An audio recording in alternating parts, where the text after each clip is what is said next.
On January 11th, 1981, I reported for my first day of work as a game programmer at Atari, and changed my life forever.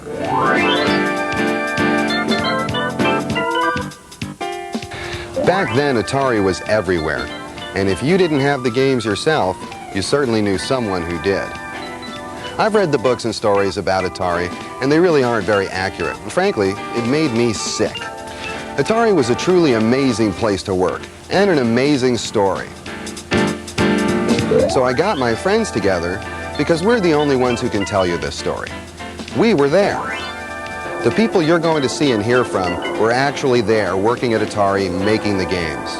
So here it is, for the first time ever, the real story of the beginning of the industry and the phenomenon of video games. And it's called Once Upon Atari.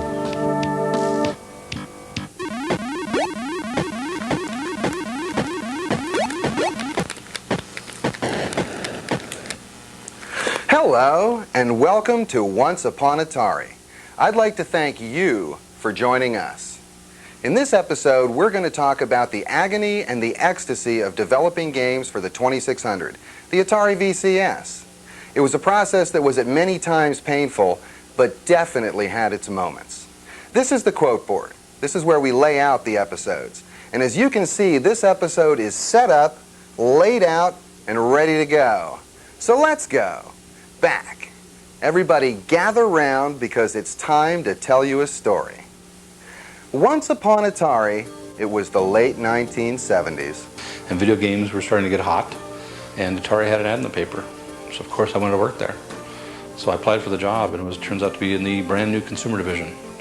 I was programming some accounting systems in New York, and then I decided to pack up my '74 Ford Maverick out one February afternoon in New York and drive out here. One of those things in my life, total luck. They interviewed 100 people, and I got the job because I owned a home computer at the time. An Altair 8800 was it called? The original Altair. So they thought that was kind of interesting. They said, you got to learn a 2600, so I boned up on that, and there I was. I mean, when I tell people, you know, what was in that machine and what we had to do to make it display stuff on the screen, they're still blown away today. No frame buffer, had to dynamically turn the scan line on and off on the screen on the fly, you know, writing kernels. People just, well, hey, there's probably some techies out there who might be interested in this stuff. The whole ability to program an entire small environment, the restrictive memory size of the VCS, 128 bytes, and cramming your software into ROM and making it ROMable. Programming the 2600, which was the old Atari, I think they called it the VCS, or the Video Computer System, was a real bear. There was a serendipity that only existed, you know, in my life on that one system. Because the hardware people were trying to save silicon, save gates on the chip, they had to leave things out. And the things they left out, it turns out, were the things that made the game the most powerful system for us at the time. If they had got their way, the game system would have totally sucked, and it would have been really impossible to program. We had something like 64 bytes of RAM and about 2K bytes of ROM. And for anybody who knows anything about computers, that is tiny. They originally said that they figured there'd be about 8 different games that could ever be programmed on the system. I think at last count there were somewhere over 1,000. The system was designed to do Pong and Tank. It was able to do later chess, later all those great games. I mean, you know, in the 6 years or 7 years it was around, the games at the end were phenomenal. I mean, it's amazing. If you could go back in time and show one of those last games to one of us at the beginning, we would have, you know, laughed. And it was all due to the programmers and their craziness, their creativity, and the ability to, just squeeze the last little bit out of the machine. It was not all fun and games. It was tough work, but we had fun. Rick Maurer was the guy that figured out how to do Space Invaders, which was a miracle. I mean, no one could fucking figure out how you could get 6 characters all separately moving across the screen doing that. I mean, when he showed it to us, we just couldn't believe it. He could explode and animate. The man was brilliant. And then he programmed this game called Space Invaders and worked out, I think there was 150 variations. I mean, nobody could believe it. You had to have this little game select knowledge, game select, and you could figure out different versions of the game. And, you know, like Night Driver had 9 variations, and, you know, Yars' Revenge had 12 variations. Fucking Space Invaders had 150 variations. We couldn't stand it. It was like this, it was just like, you know, kind of roll your own Space Invaders. It was brilliant. And he then Rick did a game called some maze game, where the computer actually generated a working maze on Power Up. The man was a genius. I don't know what happened to him. But he had this weird, he kind of had this Charles Manson look in his eye. The guy was like, you know, one step away from, you know, going postal, but the guy, you know, he could do things that no one else in the world could do. They're having a problem getting a programmer to do 2600 Xevious. And Xevious was very graphically active game in the arcades, and the 2600 was not really very graphically active machine. So I went home, I smoked this joint with a little psilocybin and a little cocaine in it. And all of a sudden, sprang full, just forth in my mind exactly how to do it. And that was the moment of inspiration. And it really took 3 months of basically clerical work to code it out. So there's a tremendous amount of just coding involved.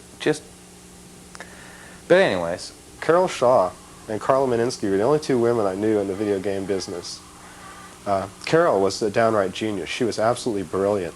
She did an excellent alpha beta pruning program for a checkers game that was in 4K. It was a tour de force. And you know, and 128 bytes of RAM. 4K, 128 bytes of RAM, alpha beta pruning checkers that played a damn good game. And she was brilliant. And Carla was, I don't think as nearly as brilliant as Carol, but a real character. Carla never commented her code. And me being a Berkeley boy, I found this abhorrent. So I would go in and look over her shoulder, and I commented my code for my own sake, and I've expected her to do the same. And she never had a comment in her code. And I would always say, Carla, you should comment your code. Since we worked in a common lab, I could see what she was doing, and I would always pester her. Well, many, many years later, I happened to be going through some old listings in the library, and I pulled down Carla's listings for Kings in the Corner. And I was riffling through it, and it was all straight inline assembly, all down the left-hand column. And then, one comment flew by. Whoa, what was that? So I zipped back, and there's only one comment in the entire code, and it says, this comment is for Rob Zadimmel. And that was Carla all over. God. I was one of the more normal people. That was a lot of fun. I got to play with the logic analyzer, and I learned how that worked. And it would have been impossible to see what the hell was going on that firmware if I hadn't learned how to use the logic analyzer. Did I learn anything at Atari? I learned 6502 assembly code inside and out. I learned the Atari 2600 chip register set inside and out. I learned to count all the way up to 72. Sorry, inside joke. There's 72, or is it 76? God, it's been long enough. Almost. I'm beginning to forget details. Isn't that great? I may survive. And you'd be sitting there counting 76 cycles across the screen and say, okay, I've displayed the missile. Is it available yet? And that would be a large part of the work. And then once that was done, then you had the fun part, which was coming up with the artificial intelligence and coming up with just what the different levels were going to be, because it was always had to get harder and harder and harder. Programming-wise, obviously, I learned how to program better, or at least more compactly. I learned to cheat in the coding so that you could like get this thing to fit into 2,000 bytes. So that was kind of a bad experience in a way.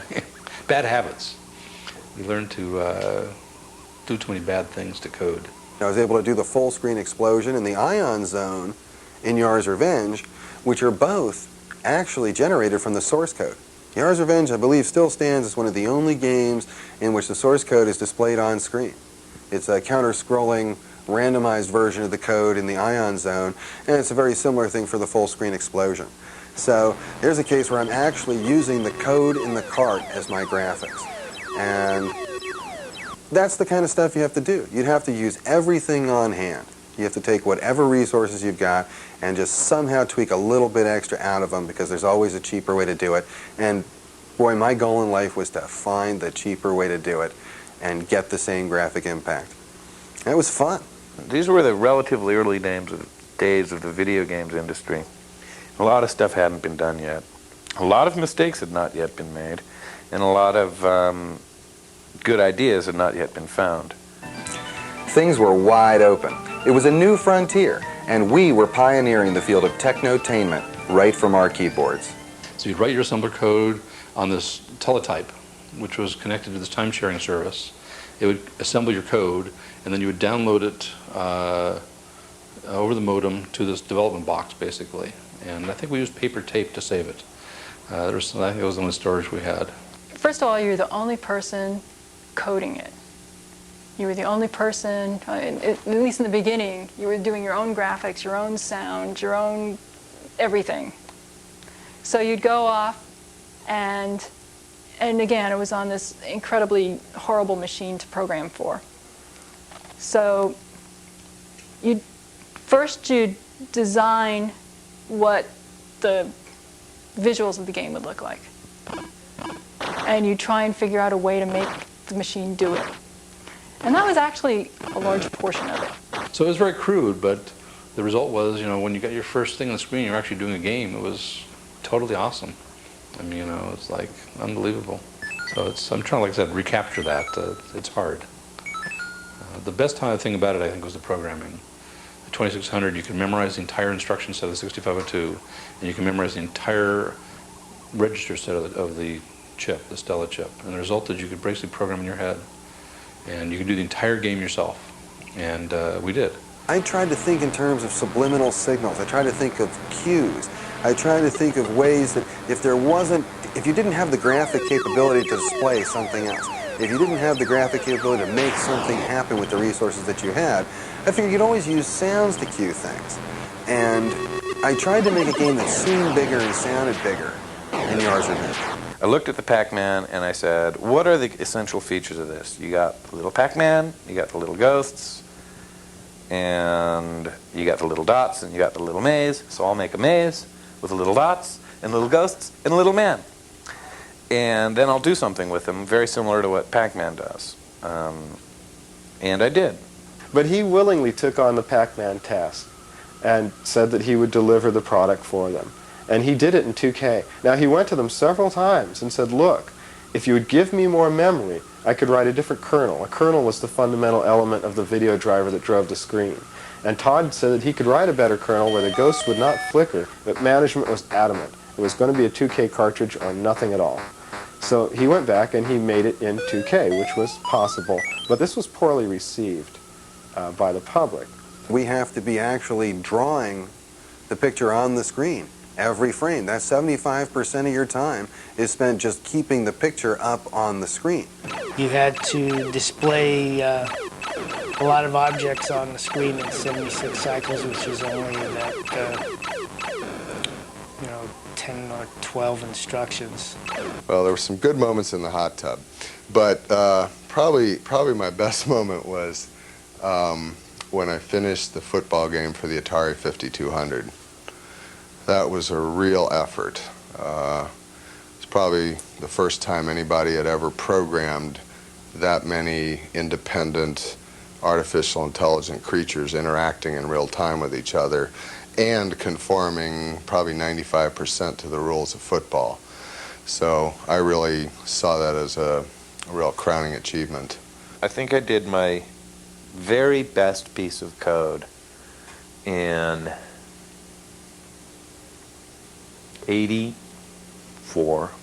We'd moved to Milpitas by then. And I was doing a ball blazers for the 2600, and the display was coming out really good. I mean, it was coming out really good, and it was like hundreds of cycles worth of synchronous code.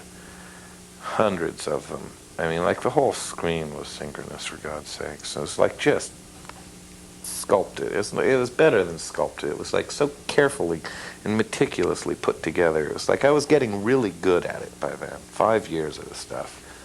And I was getting really good at it.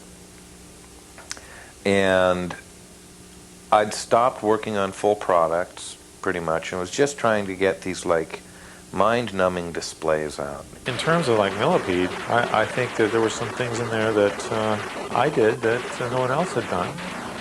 Also, well, later on, I put the light gun on the 2600 without any hardware modification. I worked out a hardware kernel, a software kernel, that could read the light gun, and games were made with sensing the position of a light gun on 2600, and I was the one who, as far as I know, I was the first one to ever do that, and that's a gratifying thing. You know, I get a little kudos from that. In retrospect, I think one of the things that I regret the most is that I didn't write one line of code in the time I was at Atari. And I'm one of those people who kind of like to keep my hands in and know what technology know what the technology is.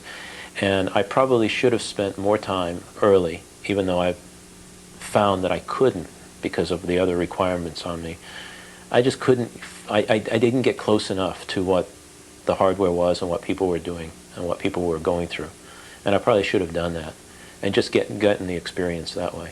I remember we would have some lunches where we would just talk about things like the 6-character square kernels and, you know, how do you do this, and you remember the 76 cycle blues. I think it was like a crucible of trial by fire. I'm able to do a lot of technical challenges that I don't think I'd ever be able to handle otherwise. I know how to make things lean and mean. Working on a 2600 really was unique. There was only a few people in the world that were working on it. 2600's tough machine to program. Nowadays, it's much easier to program the graphic games, and they wanted it to be that way. After Atari, there was a tremendous effort in the industry to make video game systems that were easier to program. And the reason for that was they didn't want to have such good programmers and so few programmers to choose from, because they didn't want to have to pay them that much money. You know, and the more people you have programming for a system, the less you have to pay them, because the more replaceable they are. I learned that in economics. And you had to make it fun. You know, I remember some people made these games and they just weren't fun and they would just get canned. Now they have a lot more programmers in the video game industry. When we were doing these games for Atari, there were maybe 50 or 60 people in the world who could do it. And of those, not all of them could make fun games. So it was tough. It was tough to sit down on the VCS in a new medium, in a new world, and bang out a game and have it be fun and have it sell a lot of copies because people enjoyed it. That was tough. And that's one of the things I liked about it the most. It was just a great challenge, and I felt that at least on a couple of efforts, I was up to that challenge.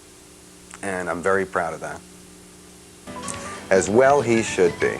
Getting games out of the 2600 was agony. What was that? What were our favorite games? Defender. I mean, arcade game, definitely.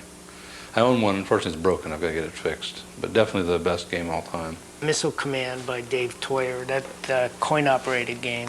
I've always been addicted to that one. In fact, I have one of those coin-operated games myself. My favorite game, above all else, was Defender. And I spent more time and more hours playing that game in the game room than anything else. And I completely enjoyed it. It was a game that mystified me on the level of that being someone who was involved in animation and graphics, it had sort of next to none. Everything in it is very simple, very little animation. The humanoid figures in it, the ships and everything aren't phenomenal, but they're, you know, they work. And that the game, the most exciting part of that game was that the more adrenaline you pumped into it, the more response it seemed that you got out of the machine. And I think that that was a quality in games that makes them very important. There's a difference between what was my favorite and what I got addicted to. I got addicted to playing a game called Kix, Q-I-X, but I never really liked it. I just was maddeningly addicted to it. It was like a drug. I just had to play it all the time. I think I most enjoyed playing the original Coin-on Missile Command. I think that was a great game because you didn't have to be accurate. You could just be close. You just shoot nearby and blow up the explosions, and it was a great feeling to not have to be precise. Oh, Defender. Defender! Of course. And I still have one to this day in my garage. I'm working on 3D Defender as we speak. Yeah. For the Actually, PC. I have the original Defender we had at Atari in my garage. So we have 2 of them. I've never come across a game that I enjoyed sitting and playing as much as the old game Defender, the old coin-op game. That was it. That was it. It was a high.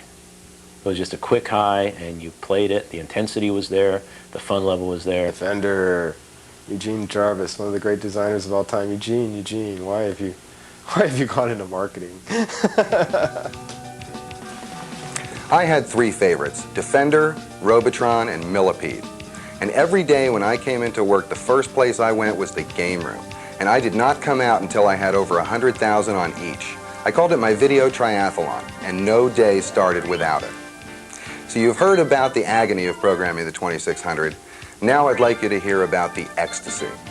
I honestly think my best memory at Atari was going to a trade show, going to my second CES. The first CES, I had no idea what CES was. It was just a place to go. I got to go to Las Vegas for free, and I couldn't believe that somebody would give me money, $50 a day, and a plane ticket to go to Las Vegas and get paid. I thought, oh my God, this is like, I hope no one finds out. I mean, this is like great. In those days, January Vegas was tiny. It was not like it is today. It was this tiny little show, and we had great fun, great parties, and good times, and when you get to see your stuff actually on the floor. In those days, we had to set up the booth ourselves. So the engineers had to show up 2 days early and set all the games up because nobody else knew how to do it. We'd get all the TVs there and put all the 2600, put the games in there, get them all set up, and then we'd man the booth the entire show and show people how to play our games. So that was definitely fun. It was like a great sort of a peak of that. But when I went a year later and actually saw Night Driver being shown on a big screen in front of a lot of sales reps and having them clap and hearing something that I had made being shown to the public in a public space, that and seeing my game on the market for the first time. Going into a Macy's and seeing my game there running and kids talking about it. The kick from doing that is like, it's a drug. It's what keeps people in the entertainment business in the entertainment business. You want to have your work recognized. It's a heady thing. It's an ego-swelling thing to know people. There's maybe 100,000 users, and they could be somewhere in the world. They're playing your game right now. Any time of day, 24 hours a day, somebody is executing your sequence of logic that you've devised for this game, and that has run through my mind many times. I think one of them was, for me anyway, was working on Pac-Man and finding out it was the biggest selling game of all time or something like that. They came in one day and they said that they got the sales numbers back, and I guess a few people got these huge checks for, $250,000, and so there was this kind of a buzz you got when you found out that you worked on something that went completely around the world and just about everybody in the universe had heard of, and your name was on it. That was an interesting part of being at Atari, was the sensation of being at the center of a cyclone, because when I went out into the outside world, I could see how much people were involved with what we were doing and how much people were paying attention to it. And it was literally the first place I ever worked at where I could say the name of where I worked, and I didn't have to go into a long explanation about what that place did. Atari was the definition of my life. I was a game designer at Atari. I would go to a party, and now, when you're in college, people go, what are you doing? Well, I'm a major in computer science. It doesn't mean a lot. In 1980, to say I'm a game designer at Atari, people, wow, that's cool. You make video games? That's cool. It didn't get you laid, but it did make you very interesting to people. And my whole self-image was driven by, I'm a game designer at Atari. It was where I worked. It was where I got my kicks out of. It was the most important thing in my life. I just get that feeling that I'm a pretty cool guy. I've done something that no one else has done, and Atari gave me this opportunity that I may not have had somewhere else, and may not ever have again. When your game first came out and you saw its box, you know, I mean, that was probably the best moment. That was cool. My best moment was the first time I walked into the store and saw anything I'd worked on the shelf, you know. I mean, that just blew you away. It's like all of a sudden, there it is. Yeah, I remember I was the, for Dodgem, I was the centerfold for both Playboy and High Times as being the best game of the year. So I thought I really made it, you know. You know, when I give a talk or meet someone that has played the games that I made and remembers them and actively asks me and found my initials. If they say, I found your initials in Missile Command, I'll give them money. I love that. So I can't stop getting a kick out of that. Even now, where I work, I've got a Warlord sign out and from the arcade game, the panel. And people go by every day and they go, whoa, remember Warlords? And wow, that was a great game. And except for then they all say I was 12 when I got it, but you know, which makes me feel great. But I guess also, when I actually finished my first game, which was Flag Capture, the graphics basically were terrible, but it had sort of a cult following, not in the current day cult meaning, but people either really loved the game or they didn't like it at all. But the people who really loved it just loved that game, and I felt so much pride at having created a game that so many people really loved. If you take 1,000 hours of your life and spend it, doing very hard work, which is not much fun, frequently very frustrating, and you get 100,000 people to play your game for 100 hours, you've generated 10 million hours of entertainment, or 10 million hours of joy, as I say, for only 1,000 hours of sweat. That's an incredible rate of return, and that's a great thing. And that was really, for me, where the joy always was in the video game business, was creating joy.